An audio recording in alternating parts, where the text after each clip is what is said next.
Good evening, teenagers. So tonight we are on earning and diligence principle number 4. That's the verse we're working on this evening. And it's from Proverbs 18, verse 9. This verse is a complete summation of all the principles we've been learning so far this year. And it also sums up the first principles we learned, that poverty and prosperity are not so much about what we have, it's about how we care for what we have.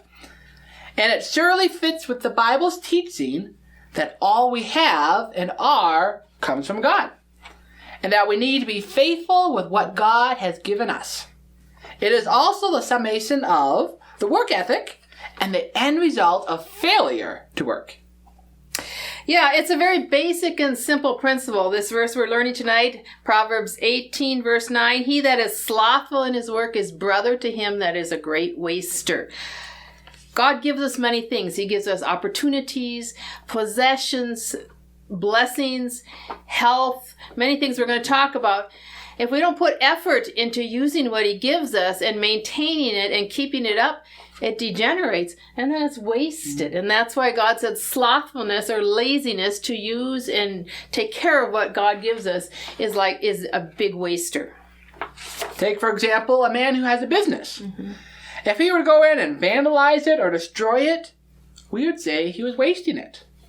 Well, a person could also destroy or waste his business by sheer laziness and irresponsibility. And it would be equally wasted and destroyed. Yes, it would. Mm-hmm. Thus, we see that slothfulness is equal to wastefulness. Let's look at some specific example of these in our lives. You have been given health. How does slothfulness waste that? Well, it takes effort to discipline the body, to say no to the flesh. So not exercising right, not eating right, eating just junk food, not sleeping right, we waste our health. And those things, we do them because we're lazy, and then we lose our health, and that's how being slothful and being wasteful would be the same thing. Mm-hmm. We can waste the health God gives us by not putting the discipline in to take care of ourselves. How about you have been given a keen mind? How does slothfulness waste that? Oh, you've been a keen mind, a chance to do our memory verses, mm-hmm. But laziness is, I don't feel like doing them, right? Because it takes effort to do that. Mm-hmm. Or maybe not doing your homework. You think, what good does it matter if I just get a D in my pass or barely a passing grade? Well, you're wasting your chance to learn, to improve yourself, to get a good education, to get a good future job. You're wasting your future. Yeah. You have been given freedom in America, mm-hmm. and a multitude of opportunities to grow in your Christian life. How does slothfulness waste that? Well, I just done reading a book about 8 different women who had been martyred for their faith or had been severely persecuted. And they appreciate Christ enough to be willing to die for him and suffer intensely for him.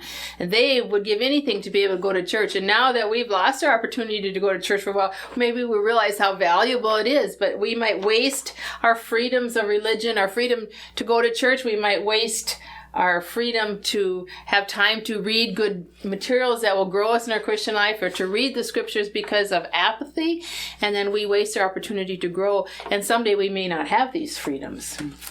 That's true. You may have a job and an income. How does slothfulness waste that? Well, if you're slothful about getting up and going to work, you're going to lose your job. You know, most of you have dads that are good at going to work, and they don't get up and go to work because they feel like it. They go up and get up and go to work because it's right. They're not slothful. Or maybe you come home and you've got a paycheck of $150 and, ooh, I got money. And so instead of budgeting it and saving and spending and giving to the Lord's work and using it wisely and setting goals for yourself financially, you just blow it on this event and that event. And pretty soon you have nothing because you just spent it carelessly. That would be slothfulness. Laziness with our budgeting, with our goals for our money, and instead of saving, and you would waste a lot of money that way. Someday you may have a house. How does slothfulness waste that opportunity? Now that it's spring, guess what? Out comes the creeping Charlie.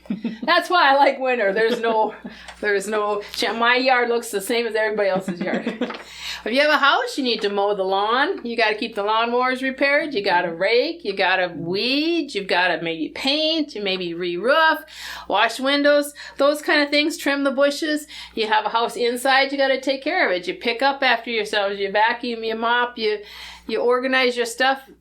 It takes effort to do those things, and if you do, you will maintain your place. But if you're lazy, it will become a pigsty really fast. It'll degenerate. It'll fall apart. It seems to me there's a scripture passage about that. You want to read that? Sure. From Proverbs chapter 24, verses 30 through 34. I went by the field of the slothful, and by the vineyard of the man void of understanding. And lo, it was all grown over with thorns. And nettles had covered the face thereof, and the stone wall thereof was broken down. Then I saw and considered it well. I looked upon it and received instruction. Yet a little sleep, a little slumber, a little folding of the hands through sleep. So shall thy poverty come as one that travelleth, and thy want as an armed man. Well, that sounds just like that passage in Proverbs 6 that we memorized, doesn't it, about your want coming as an armed man or as one that travelleth. You have been given clothes. How can diligence and ambition and responsibility prevent wastefulness? Well, you know, if you hang up your clothes, if you wash them, you keep them neatly taken care of, they won't be all wrinkled. Like when they're done in the dryer, you go get them all right away. Instead of letting them sit there for a day or two, they won't be all wrinkled. Those are all kind of things that make your things nice. You're taking care of them. And if you're organizing them, sorting them, you're not going to lose them. You're not going to have to go...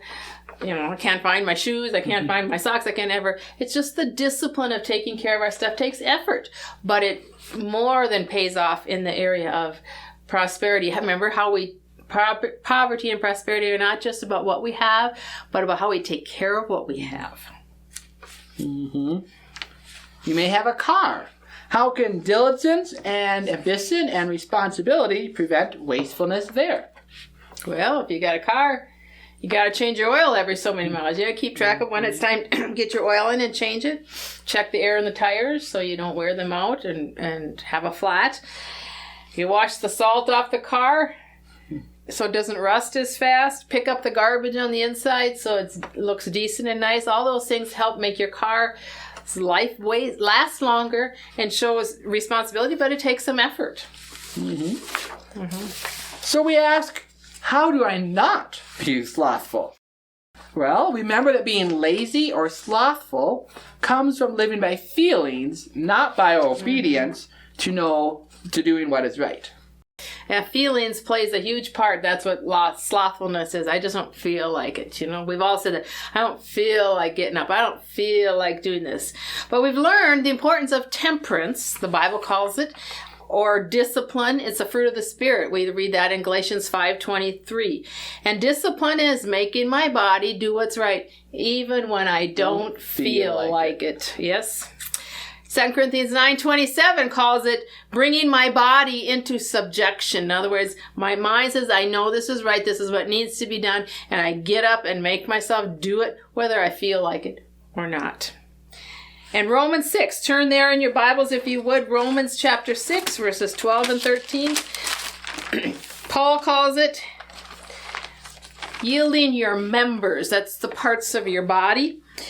Let's read verse 12. Let not sin, therefore, reign in your mortal body, that's this fleshly body, that ye should obey the sinful desires in your lusts thereof. Neither yield your members, that's your hands, your feet, your mind, your brain, your eyes, your tongue, neither yield the parts of your body, your members, as instruments of unrighteousness unto sin, but yield yourselves unto God, as those that are alive from the dead, and your members, your parts of your body, as instruments of righteousness unto God. So, to overcome slothfulness, we learn we don't live by our feelings. We yield our body to obedience to God to do what's right. Mm-hmm.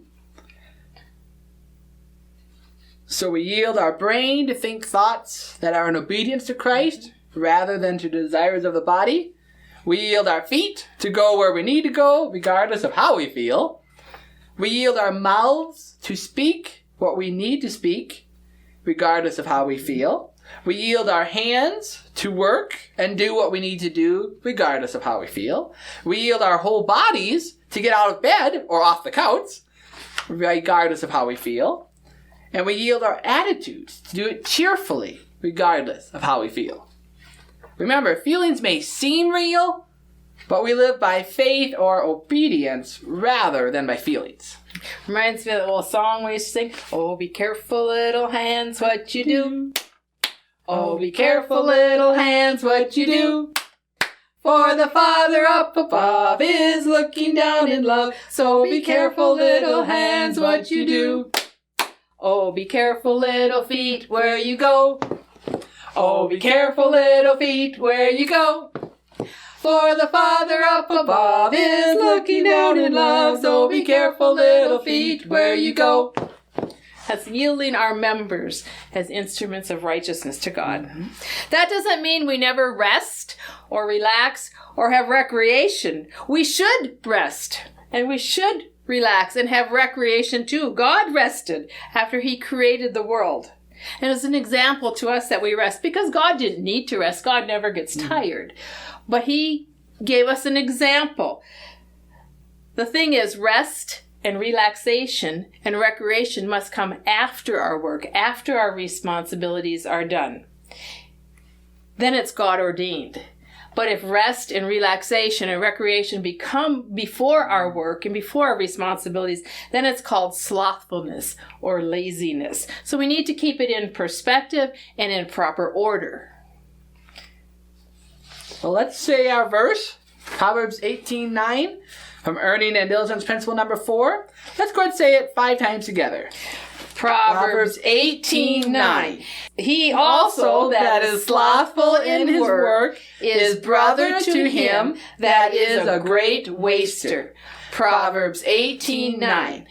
Proverbs 18:9. He also that is slothful in his work is brother to him that is a great waster. Proverbs 18:9. Proverbs 18:9. He also that is slothful in his work is brother to him that is a great waster. Proverbs 18:9. Proverbs 18:9. He also that is slothful in his work is brother to him that is a great waster. Proverbs 18:9. Proverbs 18:9. He also that is slothful in his work is brother to him that is a great waster. Proverbs 18:9. Keep working on your verses, teens. Work on your memory packets. Don't be slothful. And we do it too as your leaders. Yep. Goodbye. Good night.